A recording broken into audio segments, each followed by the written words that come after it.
Feliz sábado, é muito bom poder estar aqui com vocês. Eu tive aqui na igreja, se eu não me engano, há uns 2 meses atrás, estava tendo uma programação especial e foi uma passada rápida, para nós falarmos dessa semana que começaria no dia 22 de novembro. Pois bem, passou e passou muito rápido, e a data chegou. Esta é uma semana não só especial aqui para a Igreja da Asa Norte, mas faz parte de um movimento da Igreja Adventista nessa semana para todo o Brasil. É a semana de evangelismo do final do ano. Esta semana, ela é parte do calendário da igreja, onde nós nos voltamos para uma semana especial de estudo da palavra de Deus. E nessa semana, nós teremos um passeio pelas profecias. Vamos tentar entender um pouquinho melhor sobre o mundo no qual nós vivemos e como as profecias de Daniel e Apocalipse apontam os momentos que nós estamos vivendo. É a certeza e segurança de que a história desse mundo está sob o controle de Deus.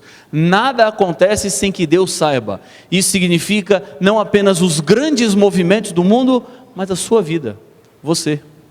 Deus está preocupado com a sua existência, com aquilo que se passa sobre você. O último império é um império não feito, não criado e nem formado por mãos humanas, mas um império do qual Jesus Cristo será o nosso imperador. Jesus será o nosso líder. Jesus será aquele que vai conduzir a nossa vida. Vocês viram que o pastor e a Williana já estão ali no tanque batismal.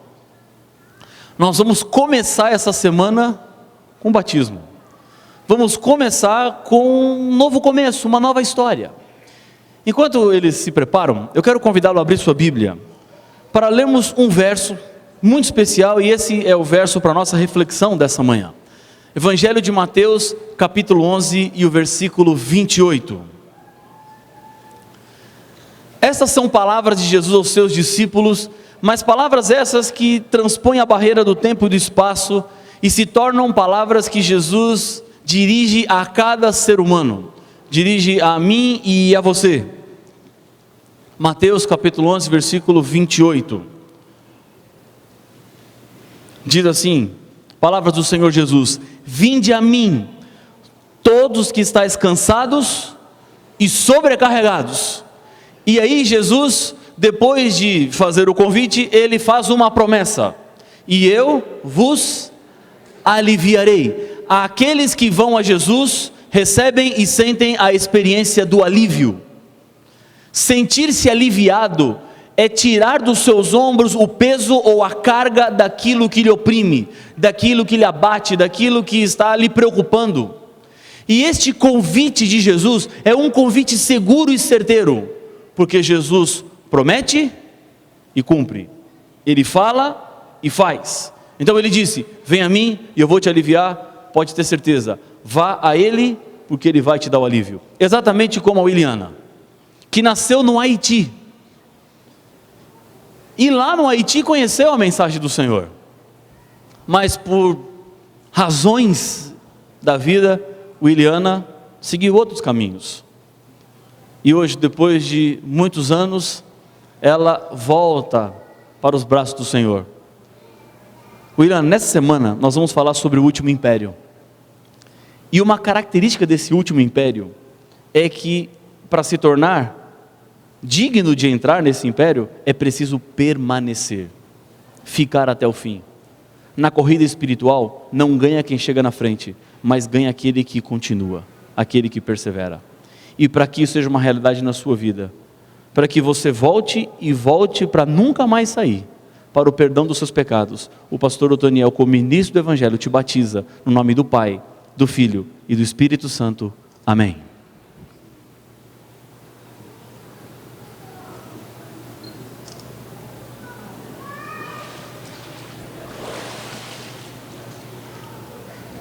Aí está um novo começo, uma nova história.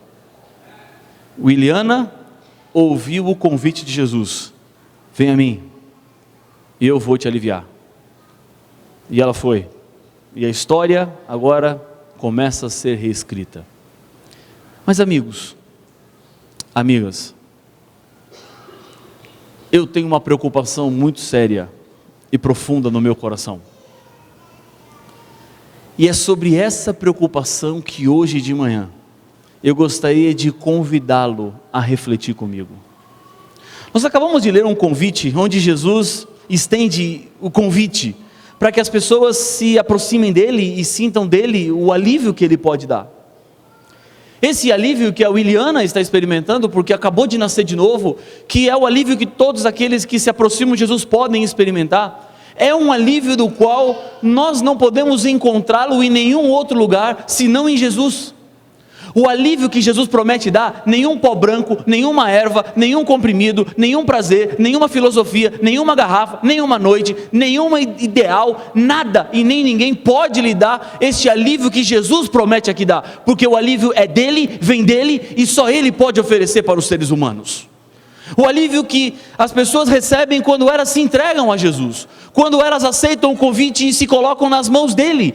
Esse convite não é apenas para aqueles que estão cansados e sobrecarregados, mas o convite é também para aqueles que se sentem mal amados, não amados, odiados, para aqueles que se sentem aflitos, abatidos, oprimidos, para aqueles que estão com o casamento na beira do divórcio, para aqueles que estão desesperados, para aqueles que não sabem mais para onde ir, para aqueles que lidam com uma situação de doença na família, para aqueles que estão desesperados, angustiados, sem perspectivas futuras.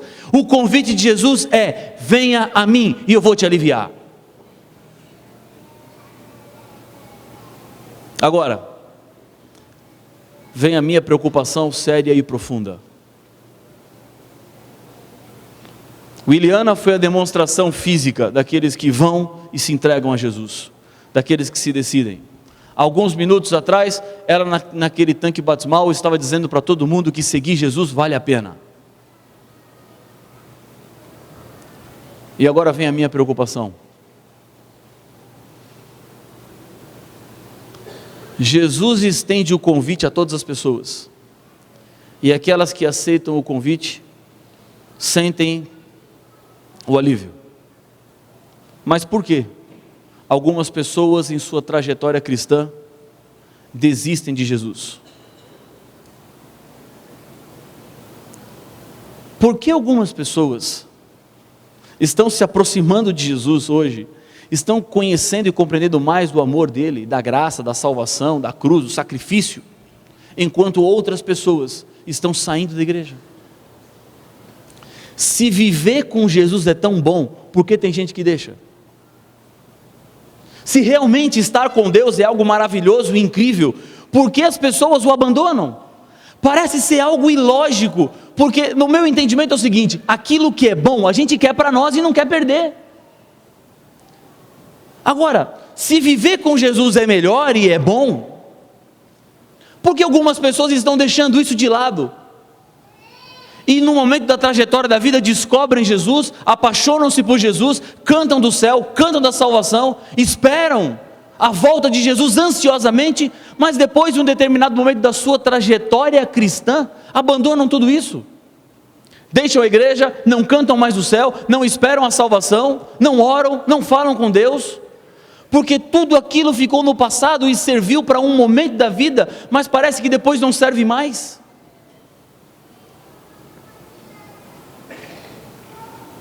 É bonito ver pessoas que se aproximam de Jesus e descobrem a esperança, e aceitam e se entregam, mas existe uma parte triste, que é pensar em pessoas que um dia estiveram sentados nesses bancos, talvez sentados do seu lado, e que hoje já não estão mais aqui, e que hoje já não professam mais a sua fé, e hoje desistiram de acreditar. Por que algumas pessoas abandonam o último império? O que acontece na trajetória de vida das pessoas que as levam a abandonarem Jesus?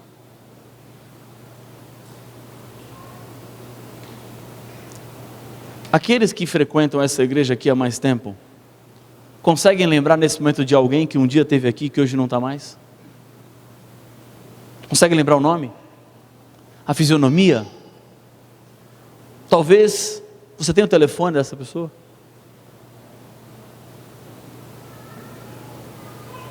O que aconteceu? O que houve com elas? Por que desistiram do último império? Se tudo lá é melhor do que aqui, se lá eu tenho mais esperança do que aqui, se lá eu tenho seguranças e garantias que aqui eu não tenho, por quê? Muitas pessoas que um dia olharam para o próximo império, desviaram seus olhos, e hoje já não creem em mais nada. Diante deste quadro,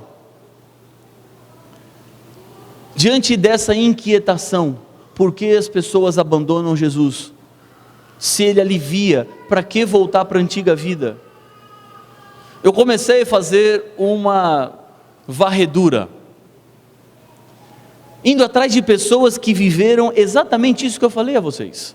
Pessoas que um dia apaixonaram-se por Jesus, ouviram o convite da graça e do amor dele e vieram a Jesus, mas que por razões diferentes o abandonaram.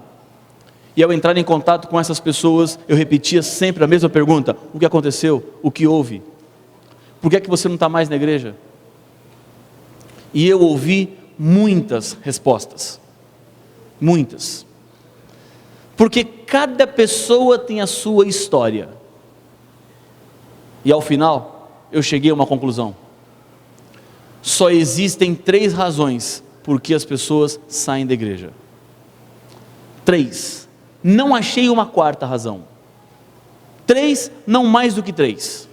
Ou é a primeira, ou é a segunda, ou é a terceira. Alguns, pode ser até mais do que uma. Mas eu não encontrei ainda uma 4ª razão, um 4º ponto, que levasse as pessoas a abandonar Jesus, a voltarem para a sua antiga vida.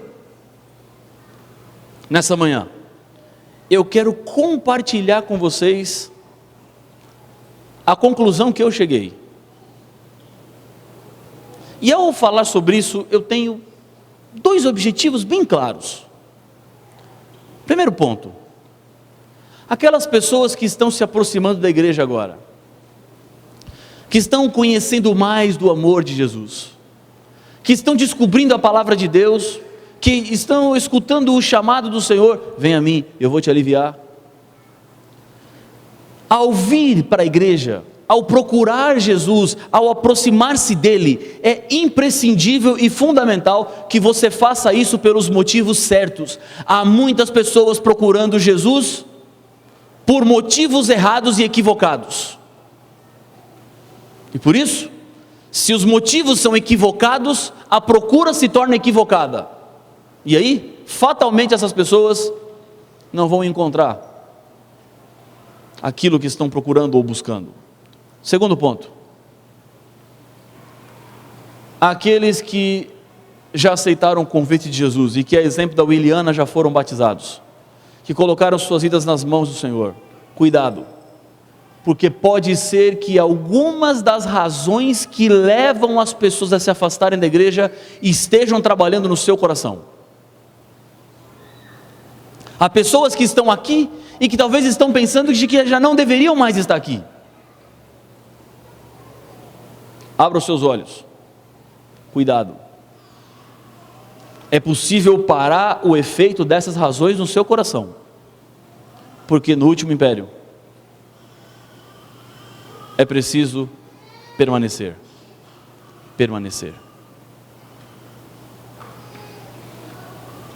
Vamos a elas. Vamos às razões que levam as pessoas a abandonarem a igreja. Primeira razão, preste atenção: por que muitas pessoas abandonam a igreja? Primeiro, muitas pessoas hoje estão vindo para a igreja apenas interessadas em benefícios, mas não querem compromisso. Entenderam? Há muita gente hoje que vem para a igreja, que procura Jesus apenas interessadas naquilo que Jesus pode lhes dar. Elas não estão interessadas em comprometerem-se com Jesus, elas não estão fundamentadas no amor a Jesus, mas elas estão apenas interessadas naquilo que Jesus pode lhes dar. É uma religião de troca de interesses. É como eu tenho uma série de coisas a fazer, e fazendo essa série de coisas, Deus lá do céu fará aquilo que eu quero que Ele faça. E a maioria das pessoas que procuram a igreja interessadas em benefícios, são pessoas que estão procurando Deus e igreja hoje impulsionadas pelo financeiro. Gente que acredita que em Deus vão encontrar prosperidade financeira. Gente que acaba sendo seduzida por uma multidão de histórias por aí que se repetem, de pessoas que vieram para a igreja e que, ao encontrarem Deus, encontraram também uma conta bancária alta, uma promoção no seu emprego, uma nova perspectiva, um novo negócio, um novo ramo, um novo comércio. E essas histórias que se multiplicam de pessoas que se tornaram bem-sucedidas, são agora como uma anestesia geral para pessoas que procuram a igreja, sentam nos bancos da igreja e pensam assim: tá bom, Jesus, eu estou aqui, e agora? O que eu vou ganhar com isso? O que o Senhor vai me dar? O que eu vou ter? Cadê o meu poder? Cadê o meu saldo bancário altíssimo? O gerente me cortejando?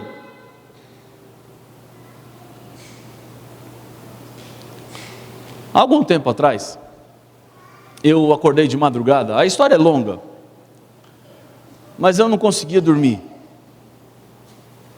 E eu achei que se eu ligasse a televisão e eu visse alguma coisa assim, uma vozinha falando baixinho, aquilo ia me ajudar a dormir mais rápido. E eu liguei a televisão, eram 3h30 e alguma coisinha, 3h32, 3h33.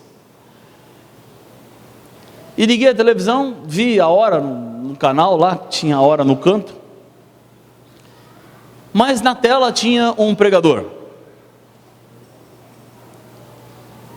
E eu achei que aquele pregador ia me ajudar a dormir, mas no final ele fez o efeito contrário, porque se eu estava sem sono, eu fiquei agitado depois da pregação dele. Eu vou lhe contar a história. Eu não sei como começou a história, e nem que horas começou, mas eu sei quando eu entrei na história. Ele tinha um casal do lado dele, um homem, uma mulher, já perto dos seus 50 anos de idade.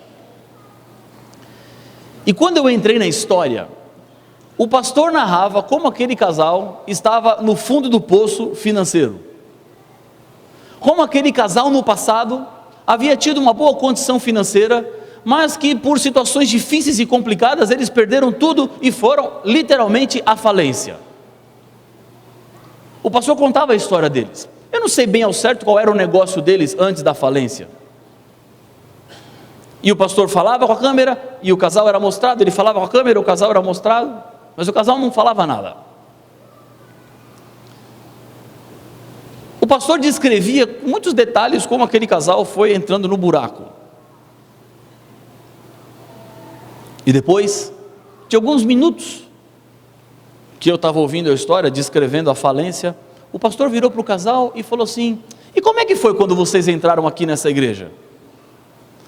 Aí a esposa que estava com o microfone abriu um sorriso e falou assim: haha, um dia nós viemos aqui, e então nossa vida começou a ser transformada. E ela começou a descrever toda a prosperidade que aquele casal conseguiu alcançar, toda ela atribuída à prosperidade que Deus dá por causa daquela igreja. E aquele casal prosperou tanto que chegou no céu. Aí você me pergunta assim: como é que alguém prospera e chega no céu? Você sabe como? Eu vou lhe falar: comprando um avião. Porque foi exatamente onde aquela história chegou. Aquele casal prosperou tanto, que a esposa chegou a dizer que algumas semanas atrás, o marido do lado concordava com tudo, eles haviam dividido a empresa, e ela e o filho estavam tocando a empresa, e o marido agora abriu uma empresa de táxi aéreo, havia comprado 2 aviões executivos e fazia agora transporte de pessoas que precisavam de se locomoverem mais rápido, fretava voos. E eu fiquei pensando: quem é que compra um avião hoje? Como é que se compra um avião? Bom, mas aquele casal já sabe. Nessa hora, eu que queria dormir, já estava sentado na cama, empolgado pela história. Não que eu estava com vontade de ir lá, mas aquela história eu já estava querendo saber qual seria o desfecho de tudo aquilo.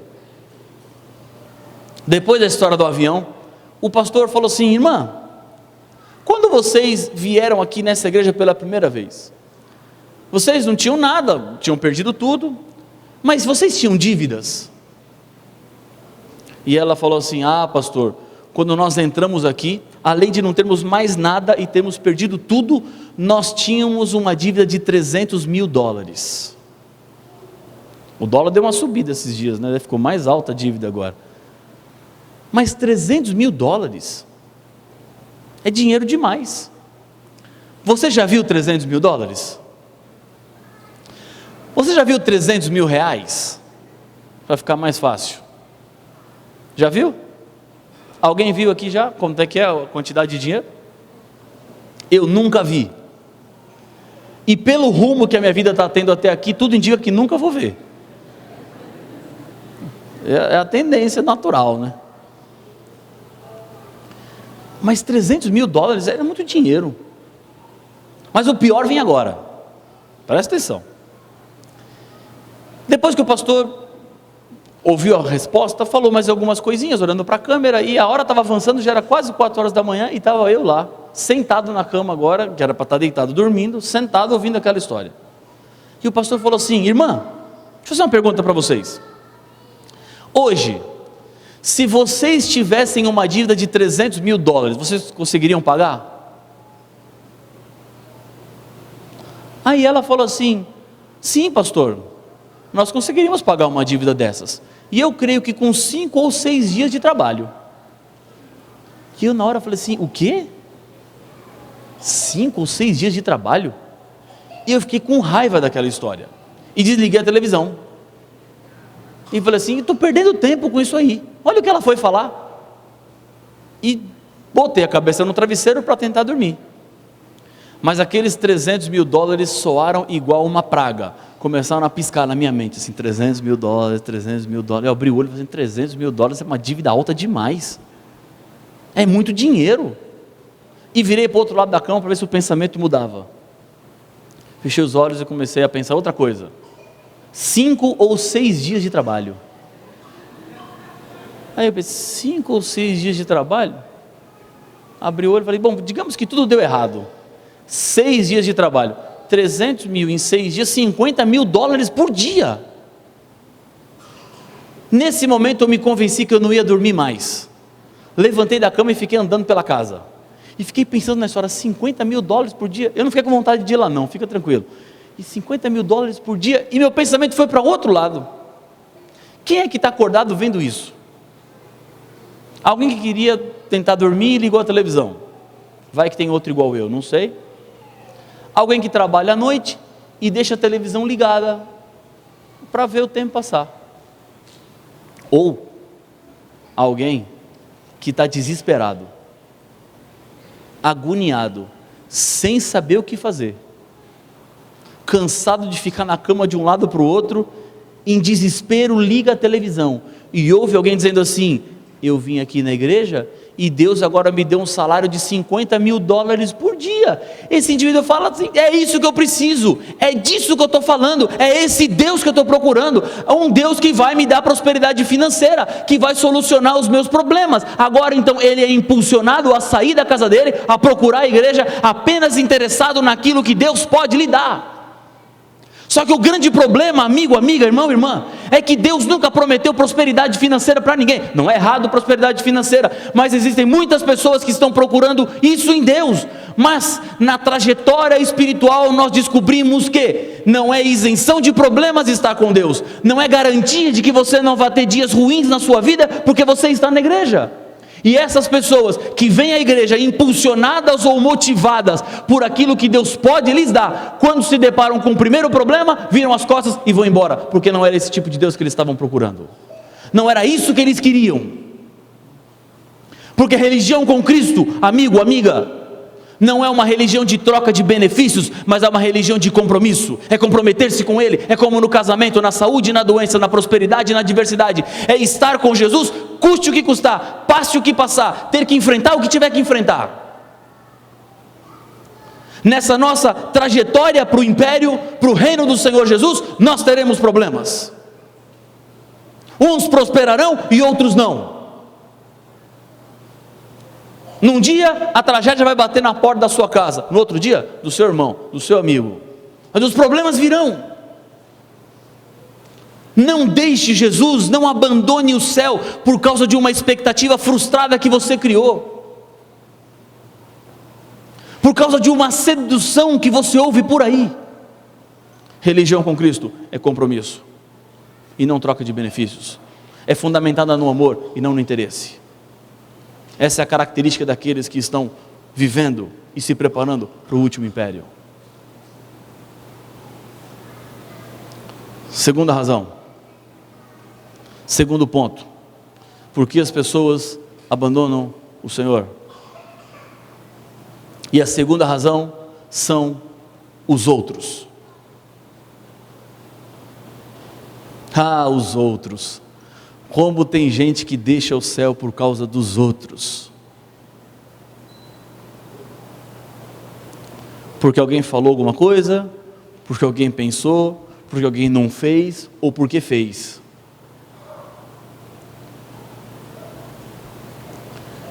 Nós temos os nossos desgastes de relacionamentos. Inevitável. Os desgastes acontecem em todos os lugares. Acontece desgaste de relacionamento no trabalho. Acontecem desgastes de relacionamento na vizinhança. Acontecem desgastes de relacionamento na família. Acontecem desgastes de relacionamento na igreja.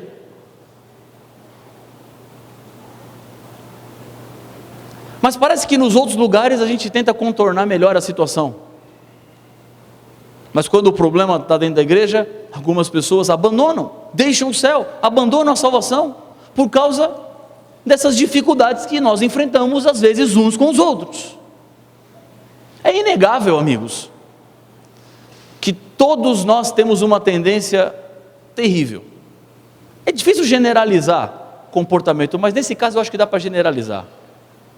E sabe qual é a tendência que a gente tem?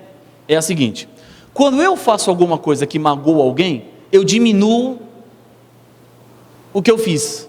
Não, foi sem querer, eu não tinha intenção, eu não tinha pensado nisso, não era meu objetivo. Agora, quando as outras pessoas fazem coisas para a gente, nós pegamos e aumentamos o que as pessoas fazem, e dizemos: não, essa pessoa ela é má, ela planejou, ela é maquiavélica, ela é terrível. Você é um mal compreendido, e os outros não, os outros são terríveis. E se temos essa tendência no nosso coração, é inevitável que os problemas de relacionamento ficarão cada vez mais intensos. Algum tempo atrás, eu trabalhava num escritório da igreja, e eu estava na minha sala, e de repente a porta do escritório se abriu, e quando eu olhei tinha uma garota na porta, e ela falou assim: ô pastor, como o senhor me batizou, eu vim lhe dizer uma coisa. E eu falei: pois não, eu não vou mais na igreja. Eu falei: obrigado pela informação, agradeço muito por me contar isso. Agora me diz, por que você não vai mais na igreja? Não, pastor, não faça essa pergunta porque eu não vou responder. E eu falei: como assim? Ela falou assim: não, pastor, eu não quero, eu vim aqui só lhe informar, porque um dia o senhor pode ir na minha igreja e perguntar por mim, e vai saber já que eu não estou, porque eu vim aqui e ele disse que eu não estou, mas é só isso, eu já estou indo embora. E foi isso. Eu falei: não, pera um pouquinho só, essa história está muito estranha. Eu disse para ela: eu não estou entendendo direito o que está acontecendo. Você sai da sua casa, vem até aqui, o escritório da igreja, entra na minha sala, diz que não vai mais na igreja e quer que eu fique quieto, que eu não fale nada, eu não posso nem saber o que aconteceu, o que houve. Não, pastor, é só isso, pastor, é só. Eu falei: não, pera um pouco, não dá, isso aqui não está encaixando. Não, pastor, mas é só uma satisfação. Quando ela começou a dizer isso, eu peguei no ar, captei, de que provavelmente era algum problema de relacionamento. Se ela se desentendeu com alguém, estava muito explícito isso. E eu resolvi propor um acordo para ela. Eu falei assim: vamos fazer um acordo? Ela falou assim: o que, pastor? Eu falei: é o seguinte, você me conta o que aconteceu, E eu não vou fazer sermão, eu não vou ficar falando nada para você. Você só me conta o que aconteceu. E depois de você contar, eu faço uma pergunta para você e você responde se quiser. Assim, pastor, o senhor não vai fazer sermão? Não, eu só vou fazer uma pergunta. E você, se quiser ir embora com a pergunta sem responder, pode ir embora. Não tá bom, pastor, eu vou contar. E quando ela começou a contar a história, foi em cima do que eu imaginei. Problema de relacionamento. Querem saber a história? Querem? Se não quiserem, eu pulo. Querem? É uma história bem comum.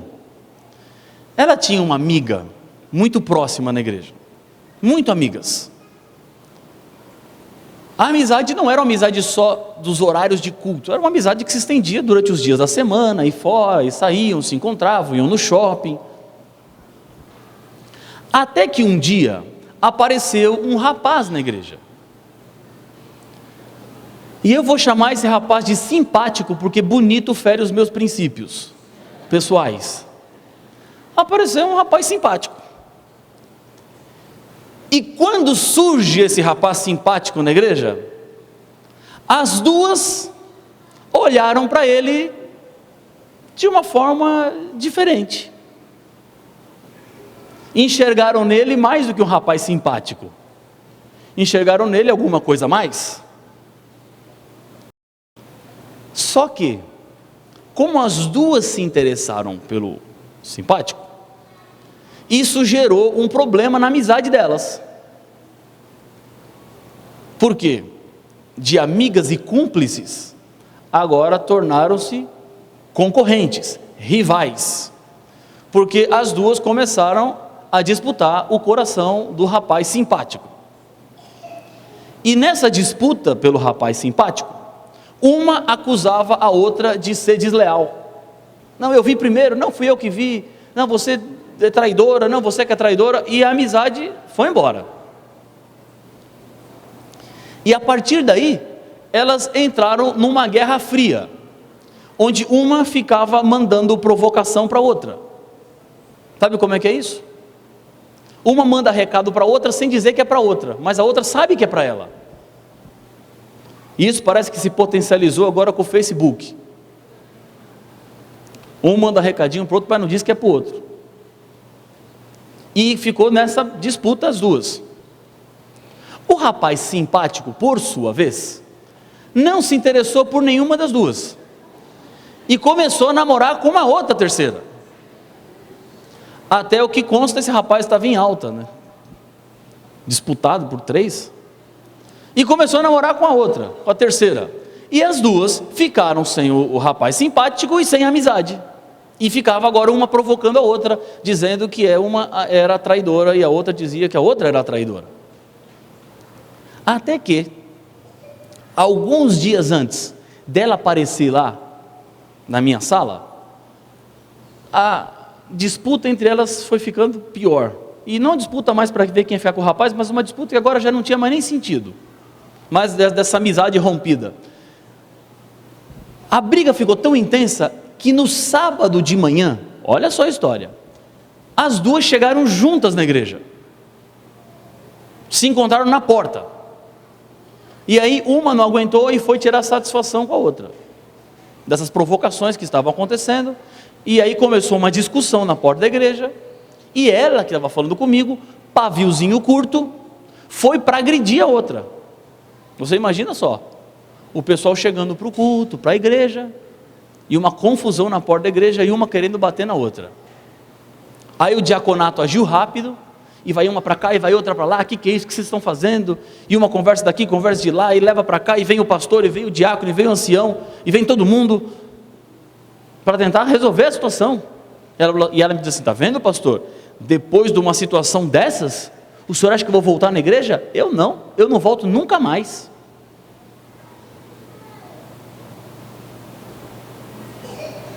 Eu disse para ela assim, tá bom, entendi sua história, agora eu vou fazer minha pergunta que eu tenho direito.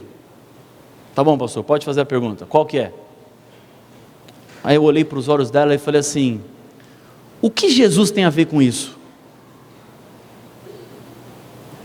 Aí ela disse assim: pastor, eu não entendi.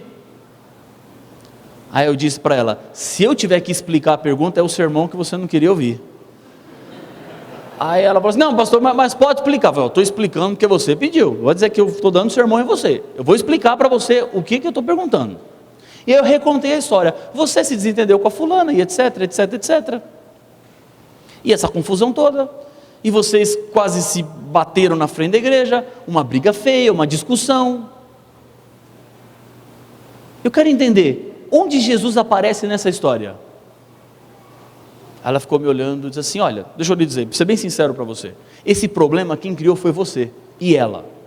Vocês criaram esse problema todo, vocês arrumaram essa confusão toda, vocês foram se interessar pelo mesmo rapaz, ficaram disputando, uma ficou provocando a outra, vocês inventaram tudo isso. Agora você vem aqui, sai da sua casa, entra na minha sala para dizer que não vai mais na igreja. Você está me dizendo o seguinte: eu estou colocando a culpa em Jesus, e eu estou lhe perguntando, por que Jesus é culpado? Assuma a responsabilidade do seu erro. Você errou, ela errou, o erro é de vocês. Agora, abandonar a igreja por causa do problema que vocês criaram, é colocar a culpa em quem não tem culpa. E quando as pessoas abandonam a igreja por causa de relacionamentos, estão culpando quem não tem culpa. Porque nós temos os nossos problemas de relacionamento, nós somos culpados por aquilo que nós fazemos. E às vezes somos culpados e fazemos e nem sabemos que fazemos. Eu era pastor de uma igreja, e no domingo à tarde, pastor Otoniel, nós tivemos a reunião da liderança. Aqui é domingo à tarde também, né? E aí terminou a reunião, um dos líderes da igreja se aproximou de mim e falou assim: pastor, eu estou com um negócio no meu coração para lhe dizer, e eu nunca falei isso para um pastor, mas eu quero lhe falar. Eu falei: pois não, irmão, pode falar. Você, pastor, o senhor vai pregar sábado que vem aqui na igreja, e eu acho que o senhor deveria pregar sobre perdão. Eu falei: irmão, não tem problema nenhum dizer isso para mim. Se o senhor está sentindo que eu tenho que pregar sobre perdão no próximo sábado, eu vou pregar sobre perdão. Deus está mandando o senhor para falar comigo, não está tudo certo. Peguei minha agenda e escrevi: pregar sobre perdão. E naquela semana, então, comecei a preparar o sermão do perdão. Aqueles que têm que pregar muitas vezes e preparar muitos sermões, sabem de uma coisa: tem semanas que o sermão acontece rápido, e tem semanas que o sermão demora para acontecer. E essa semana foi uma dessas. Eu escrevia o sermão, olhava, não gostava, punha de lado, começava de novo. Vinha, escrevia, mudava a história, mudava o texto bíblico, não gostava, punha de lado. E foi passando os dias e eu não tinha definido o sermão do sábado, e era sexta-feira à tarde, eu estava lutando com o sermão ainda. Não estava convencido de nada do que fazia. Não era aquele sermão que eu olhava e falava assim: não, é esse, essa é a mensagem. Já perto da hora do pôr do sol, consegui terminar.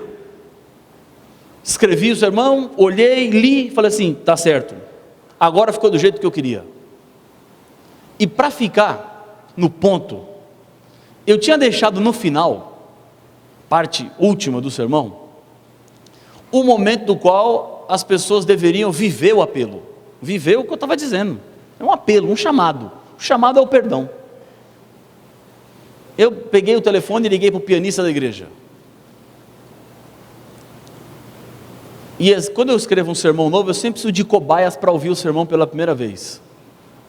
E como minha esposa não dava para ouvir o sermão, eu preguei para o pianista. Eu falei assim: irmão, tem um minuto aí? Tenho. Falei: então ouve umas coisas aí. Comecei a pregar para ele. E fui pregando, deu uns 15 minutos. Eu fui passando as principais ideias.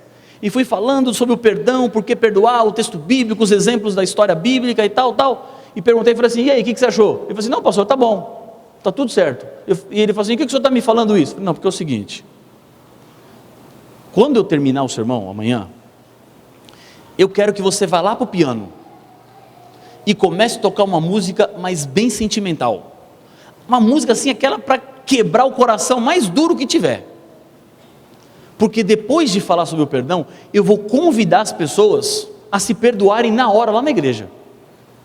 Quem tiver que se perdoar, eu vou convidá-las, e você fica tocando lá. Porque eu vou precisar que você me ajude nessa hora, porque eu sei que é uma coisa difícil, as pessoas têm mais dificuldade, não é fácil pedir perdão, e eu quero que você seja o complemento disso. Assim: pastor, deixa comigo. eu vou pensar numa música bem emocional, e eu vou lá para o piano.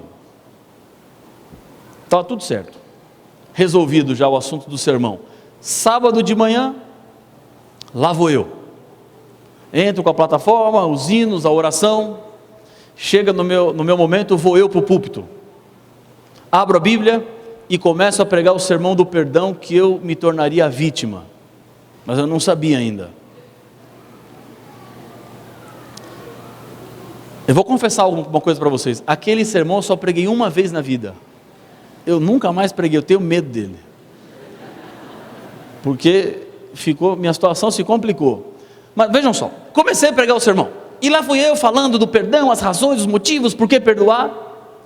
Um dos argumentos que eu usava, o argumento eu posso falar aqui, o argumento que eu usei é que igreja não é museu, é fábrica, porque no museu as peças prontas ficam expostas para serem admiradas, e nós não estamos aqui para sermos museus, nós não estamos aqui para sermos contemplados pelas pessoas como nós somos santos ou como nós somos bons, nós estamos aqui na igreja porque aqui é fábrica, aqui há matéria-prima, aqui há produto semi-pronto, há produto quase pronto, há produto pronto e há produto com defeito, e nós estamos aqui para melhorar, para crescer, isso é igreja. Fiz o sermão, falei do perdão, olhei para o pianista, ele foi para o piano, e começou a tocar, e ele acertou a mão, um fundo bem emocional, suave, acordes, aí a gente abaixa o tom da voz, e comecei a falar assim: irmãos, como é bonito estudar sobre o perdão, falar sobre o perdão, reconhecer a importância do perdão, mas isso não teria sentido se nós não vivermos o perdão. É vivendo o perdão que tudo isso passa a fazer sentido. E o pianista tocando, eu disse assim, aí veio o momento crucial, falei: hoje de manhã, se você precisa pedir perdão a alguém, vá até essa pessoa e peça perdão. Isso faz parte do que é ser igreja. E o pianista tocando, e de repente um silêncio na igreja, as pessoas se entreolhavam, e o pianista continuava tocando, e eu ainda dizia algumas coisas do perdão. Eu estava confiando naquilo que o ancião tinha me dito, era uma igreja grande. De repente um indivíduo se levantou, e eu da frente olhando tudo, a esposa estava emocionada, ele pegou na mão da esposa, se levantaram, e começaram a andar em direção ao outro lado da igreja, e eu daqui da frente olhava, e eles estavam em direção a um outro casal, que já começou a chorar, na hora, o casal ficou em pé, eles se abraçaram, depois daquele primeiro, mais um, mais outro, e quando eu olhei tinham 6 grupos de pessoas na igreja que estavam se perdoando, às vezes com 2, às vezes família, às vezes com 3, o meu sermão acabava aqui, no meu programa, era para eu falar assim: amém, vamos orar, só que eu resolvi fazer um outro apelo, e aí todo o sermão voltou contra mim, vão entender. Quando eu estava essa cena na igreja, eu falei assim: irmãos, como é bonito vermos o perdão, mas talvez você vai sair dessa igreja hoje com um sentimento no seu coração de que uma coisa não foi resolvida, porque tem alguém aqui nesse lugar que fez um mal para você, que lhe magoou, e essa pessoa não foi pedir perdão para você. Se essa pessoa não foi pedir perdão a você, não se preocupe, daquilo que acabamos de ler e de estudar na Bíblia, vá até essa pessoa e ofereça o perdão. Eu mal acabei de falar isso, uma senhora se levantou e começou a andar pelo corredor central, e eu pensei assim: onde é que ela vai? E eu me preocupava porque ela estava olhando para mim, e eu olhava para um lado, para o outro, e eu voltava, e ela olhando para mim, e ela veio, vindo e veio, parou na minha frente, abriu os braços e falou assim: pastor, eu lhe perdoo.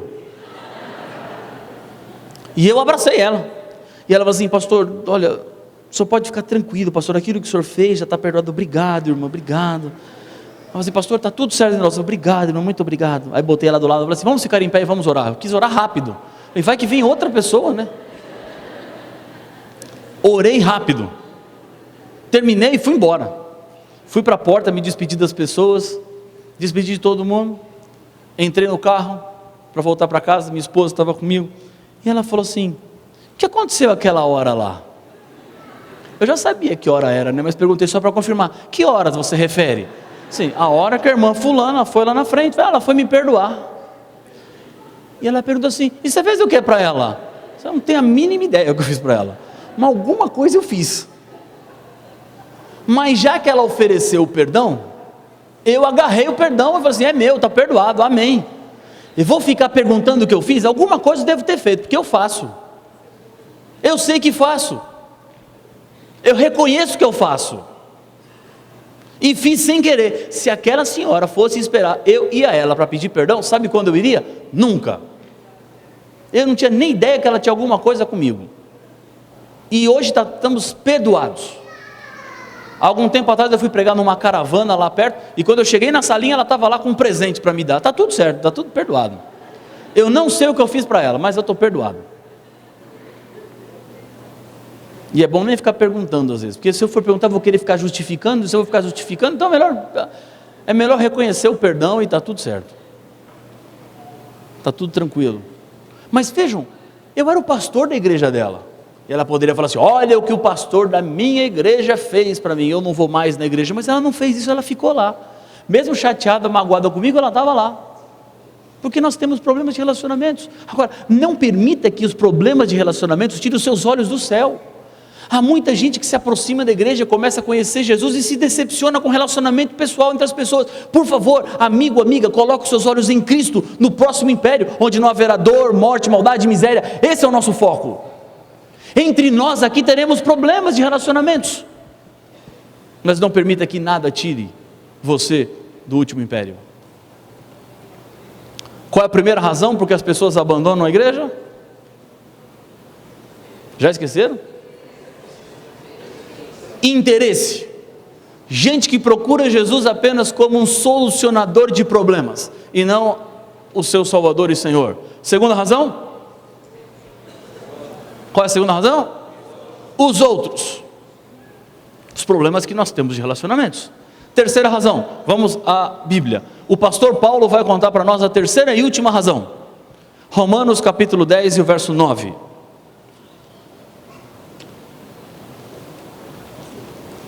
Aqui Paulo mostra-nos a terceira e última razão por que as pessoas abandonam a igreja.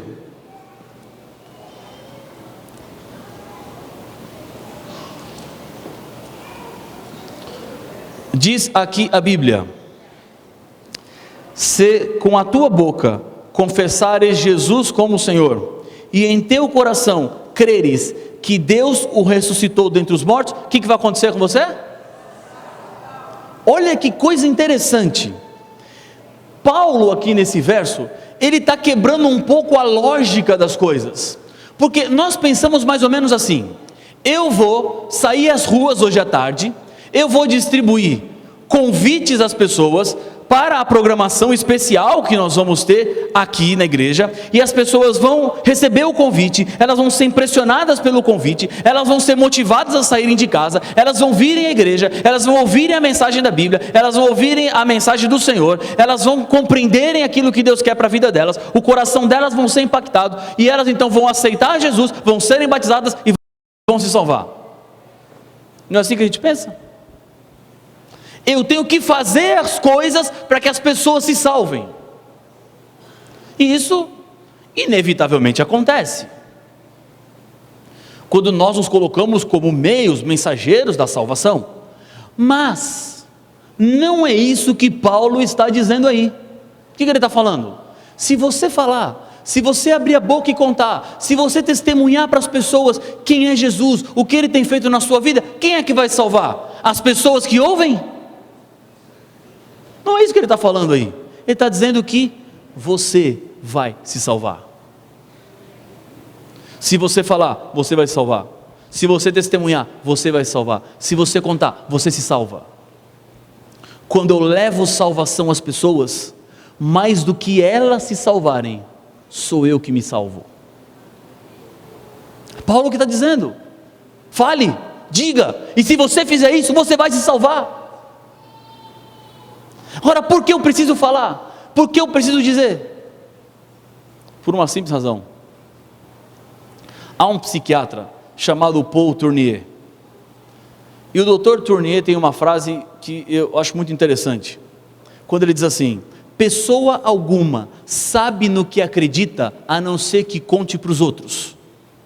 Entenderam a frase? Se você não fala para as pessoas no que você acredita, sabe o que acontece com você? Você deixa de acreditar. A crença que não é contada é esquecida. A crença que não é compartilhada, ela se torna vazia. Se você não fala no que você crê, com o tempo você percebe que não crê em nada. E se você não crê em nada, ao invés de vir à igreja, fica em casa varrendo o quintal, ou fica dando banho no cachorro, vendo televisão, jogando bola, ou sei lá, fazendo o quê? Dormindo. Não tem razão, não tem sentido, não sabe no que acredita. Se não sabe no que acredita, é porque não está contando, não está dizendo às pessoas. E quando você fala, você entende as razões pelas quais a sua fé existe. Porque não pode ser uma fé vazia, uma fé na fé, ou uma fé naquilo que o outro tem de fé. A fé é sua, é individual. É como uma historinha que eu li algum tempo atrás. Um pastor chegou na igreja e conheceu um garotinho na porta da igreja, e perguntou assim para o garotinho: e aí, garoto, como é que está? Tudo bem? Tudo bem, pastor. E o pastor falou assim: garoto, vou fazer uma pergunta para você. E o garoto falou assim: pois não, pastor. E o pastor falou assim: garoto, você acredita no quê? Está querendo testar. E o garoto falou assim: eu acredito no que a igreja acredita. Aí o pastor falou assim: olha, muito bem, parabéns, boa resposta. Mas o pastor não estava convencido. Ele falou assim: e a igreja acredita no quê? Ah, pastor, a igreja acredita no que eu acredito. Muito bem, né? E aí veio a pergunta final: ô garoto, você e a igreja acreditam no que então? Ah, pastor, nós acreditamos na mesma coisa. E tem muita gente vivendo assim, não sabe dizer no que acredita. E sabe por que não sabe dizer no que acredita? Porque não fala, porque não abriu a boca para dizer. Paulo está dizendo: fale, diga, e coisas incríveis podem acontecer. Não só as pessoas que se salvam, as pessoas que escutam, mas coisas incríveis podem acontecer na sua vida, em você, com você. Sabe que no banco, para você ter dinheiro tem que fazer o quê? Depositar, guardar. Quanto mais dinheiro você guarda, qual é a lógica? Mais dinheiro você tem. Na vida espiritual é exatamente o contrário. Quanto mais você compartilha com as pessoas, mais você tem.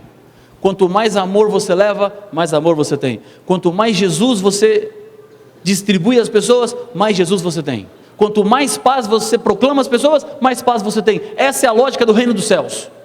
Não dá para ser obeso espiritual, tem que compartilhar, tem que levar, tem que distribuir.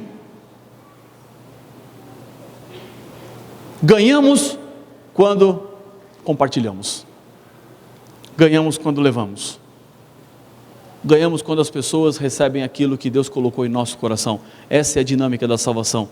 E há pessoas que falam assim: ah, pastor, eu queria tanto testemunhar da minha fé, mas eu não sei grego, eu não sei hebraico, eu não sei aramaico, eu não sei o que é Anabainon, eu não sei o que é Armagedon, eu não sei o que é urso que levanta mais de um lado do que do outro, com 3 costelas na boca, eu não sei o que é leopardo com 4 asas, eu não sei o que é leão, eu não sei o que é besta que sobe do mar, eu não sei o que é besta que sobe da terra, eu não entendo essa estátua de Daniel 2, eu não sei o que é essa loucura que Nabucodonosor teve e que ficou lá vivendo como animal, eu não entendo nada disso, pastor. Como é que eu vou testemunhar da minha fé? Tudo bem, eu sei que Para muitas pessoas entender tudo isso é difícil. Mas não é isso que Paulo está dizendo. Paulo está dizendo abra sua boca e confesse que Jesus é Senhor. Fale daquilo que Ele tem feito na sua vida. É o testemunho da simplicidade. É isso que ele está falando. Compartilhe da sua fé. Diga o que Deus tem representado para você. E ao fazer isso, você fortalece a sua fé. E não há razões para que você saia da igreja. Porque quem está ativo no trabalho de Deus não abandona. Não sai. Isso é comprovado, é 100%, é científico. Quem está envolvido, não deixa. Agora aqueles que vão deixando de falar, vão se afastando, se afastando, se afastando, e quando menos percebem, já estão tão longe, que já não conseguem mais voltar. Ou pensam que é impossível voltar. Mas é possível voltar. Ao começar essa semana especial, nós vamos começar vivendo exatamente Romanos capítulo 10, verso 9. É a parte prática que falta. Estar na igreja por amor? Imprescindível. Não deixar que relacionamentos tirem você do céu? Fundamental. E agora, é hora de vivermos o terceiro ponto. Nos envolvermos no trabalho, na missão. Fazermos a diferença. Saímos daqui, contarmos às pessoas quem é Jesus, o que Ele fez por nós e o que Ele ainda vai fazer. Nós temos um desafio, não é isso? Quantos convites nós temos aqui? 5.000 convites. E nós temos aqui quantas pessoas hoje? Oi? Umas 400 pessoas. Estamos falando de 15 convites para cada uma. 15 convites. É a sua oportunidade de viver Romanos 10, 9. De sair e dizer. De contar para as pessoas o que Jesus tem feito na sua vida. E o que Ele pode fazer na vida delas. Fazendo isso, você não só leva a salvação, mas você encontra a salvação. Pastor Daniel, vem aqui um pouquinho. Nós precisamos de líderes, não é isso? Esse é o momento que nós vamos terminar essa mensagem fazendo o que a igreja precisa fazer, que é buscar e salvar o perdido. Depois de uma mensagem como essa, o desafio está aí, né, pastor? 5.000 convites não são muitos, não é muito para uma igreja do nível que nós temos aqui. Eu queria saber quantos estão dispostos a levar a sua parte para distribuir para os amigos. Nós preparamos aqui, o Alex e o Everton prepararam do Ministério Pessoal. Eles se organizaram aqui para distribuir da melhor maneira possível. E nós queríamos fazer isso agora. Distribuir esses convites. Como? É você que vai dizer. Você quer ajudar? Quer participar? Quer tomar a sua posição no exército da salvação, no exército do Senhor? Uma das minhas maiores preocupações como pastor aqui, pastor Rafael, é a nossa comunidade, porque a igreja existe nesse lugar para atender essa comunidade aqui, mas nem todos moram aqui. Os seus amigos moram lá na região onde você mora, então você tem que levar alguns para os seus amigos. Mas o nosso maior desafio são as quadras, as 400, as 300, dali umas 4 quadras para lá, umas 4 para cá, e toda a asa norte, na verdade. É nosso desafio. O que fazer, pastor, para entregar para essas pessoas? É o que nós vamos ver agora aqui. O Alex planejou aqui, o Everton.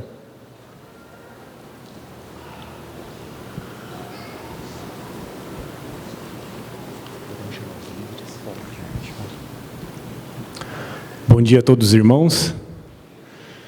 Bom, irmãos, aqui na Zanorte, fazendo uma conta, um cálculo rápido ali com o Alex, nós temos em todas as quadras quase 60 mil apartamentos. E nós temos 5 mil convites. Então nós vamos atingir aí quase 10% da nossa região.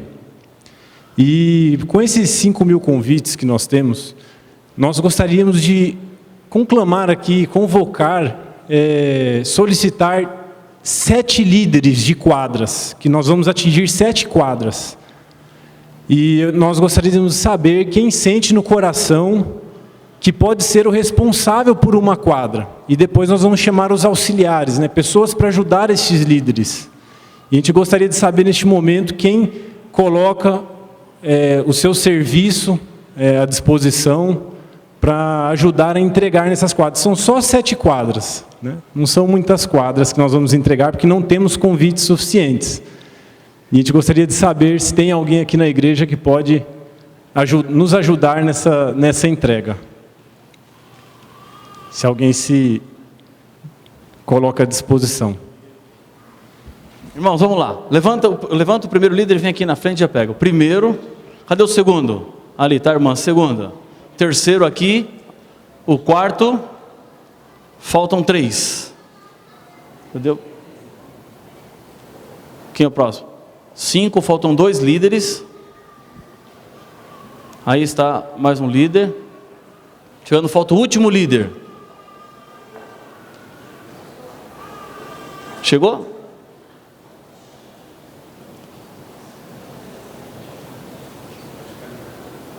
Deu 7 líderes? Eles que podem ajudar, e por volta de 6 pessoas Ok. cada líder.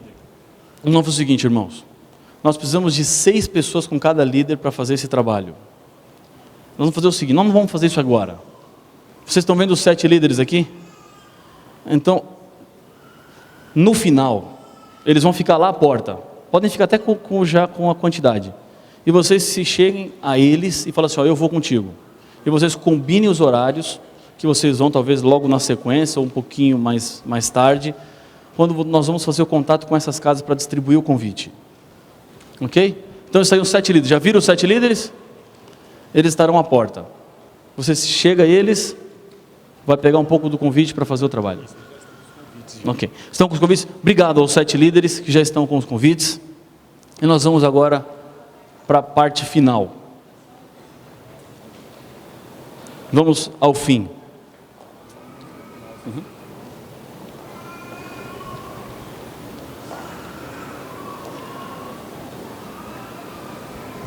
Thalita vai cantar um hino agora. O último hino. E eu quero fazer o primeiro convite. E esse convite hoje vai ser para todo mundo. Você que quer hoje dizer assim, Senhor, eu quero me aproximar da tua igreja pelos motivos certos, com as razões certas. Eu quero lhe convidar, enquanto a Thalita estiver cantando, para ficar em pé. Você que já é membro da igreja e que quer dizer hoje, Senhor, minha decisão hoje é permanecer firme na tua igreja e firme até o fim, não sair nunca. Coloque-se em pé também.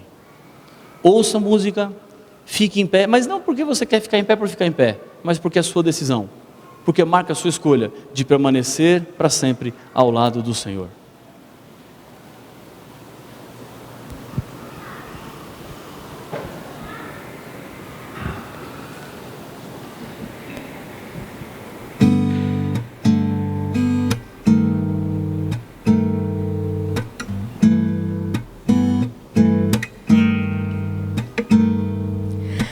Abre meus olhos, Senhor, só assim entenderei quem eu sou. Muda o meu coração, faça de mim um verdadeiro adorador. Sabedoria e fé eu preciso receber de ti. sei que não irás negar. Ouça nosso pedido, ó Senhor. Vem morar em nós, Jesus, com teu Espírito Santo. Tu és bem-vindo aqui, ó Deus. Faz o teu povo ser santo. Quem orar e implorar irá receber.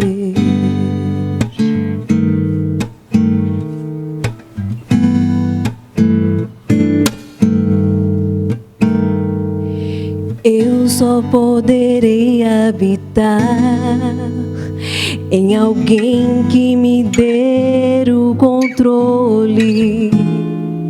Sei que seu pedido é bom e por isso eu irei te ajudar. Eu ficarei esperando. Nas madrugadas eu quero te ouvir. Se você me procurar, este pedido eu responderei. Vem morar em nós, Jesus, com teu Espírito Santo. Tu és bem-vindo aqui, ó Deus. Faz o teu povo ser santo. Quem orar e implorar irá receber. Cante comigo, vem Espírito Santo. Peça para que ele venha. Vem Espírito Santo, vem dá-nos tua paz, dá-nos tua paz e a luz do teu bem é o que eu te peço, ó Deus. Dá-nos tua paz e a luz do teu bem é o que eu te peço, ó Deus. Vem morar em nós, Jesus, com teu Espírito Santo. Tu és bem-vindo aqui, ó Deus. Faz o teu povo ser santo. Dá-nos tua paz, ó Deus. É o que eu te peço. Amém. Amém. Vamos orar. Senhor Deus querido, Pai nosso, obrigado pela mensagem que vem da Tua Palavra. Senhor, entendemos nessa manhã que para estarmos preparados para o último império, precisamos permanecer ao Teu lado. Senhor, tantas coisas que podem nos tirar do céu, da salvação, mas nessa manhã a nossa decisão e nosso desejo ao ficarmos em pé é que queremos estar ao Teu lado. Queremos entrar na trajetória cristã e permanecermos até o final. Queremos manter os nossos olhos fixos no Senhor e assim sermos conduzidos pela Tua mão, agraciados pelo Teu Santo Espírito e sermos influência à vida de outras pessoas. Senhor, 5.000 convites estão prontos para serem distribuídos. Não sabemos onde eles chegarão, não sabemos que casas, que corações responderão ao Teu chamado, mas nós queremos ser instrumentos Teus, instrumentos para levar a salvação e recebê-la das Tuas mãos. Por isso, Senhor, fica conosco, abençoa-nos nesta tarde, em nome de Jesus.